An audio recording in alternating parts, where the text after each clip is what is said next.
चक्की पीसती थी रात को।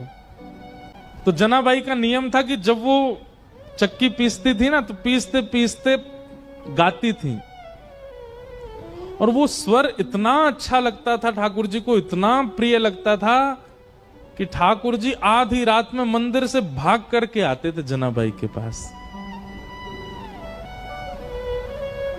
और ठाकुर जी बैठ करके सुनते थे, जनाबाई चक्की पीसती थी, जनाबाई गाती थी और ठाकुर जी सुनते थे बैठ करके। रोज आते थे ठाकुर जी और रोज जनाबाई गाती थी और वहीं बैठ करके श्री ठाकुर जी सुनते थे। एक दिन ठाकुर जी गए और जनाबाई ऐसे चक्की पीस रही थी, तो ठाकुर जी बोले, ए जना ये चक्की मत पीस। तो जनाबाई बोली, क्यों?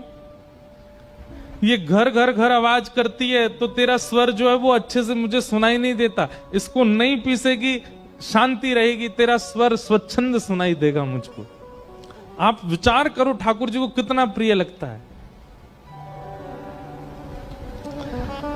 तो जनाबाई बोलती, चक्की नहीं पीसूंगी तो आटा कहां से होगा, आटा नहीं होगा तो रोटी कैसे बनेगी, रोटी नहीं बनेगी तो फिर सब खाएंगे क्या, और सब कुछ नहीं खाएंगे तो फिर मुझे डांटनी पड़ेगी, है आटा नहीं है।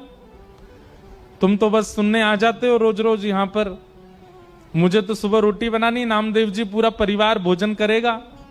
नामदेव जी की यहां सेवा करती थी ना जनाबाई।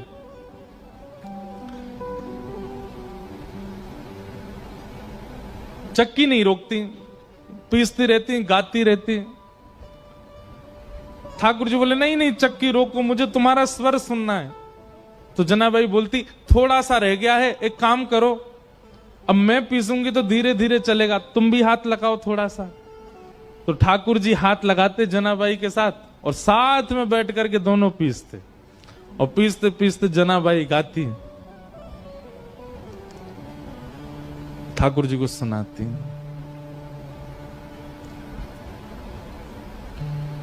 अब जब ठाकुर जी हाथ लगाते जनाबाई के साथ चक्की पिसवाते, तो ठाकुर जी इतने सारे गहने पहन के रहते हैं, वो गहने सब आगे पीछे जब ठाकुर जी हिलते तो गहनों की आवाज आती।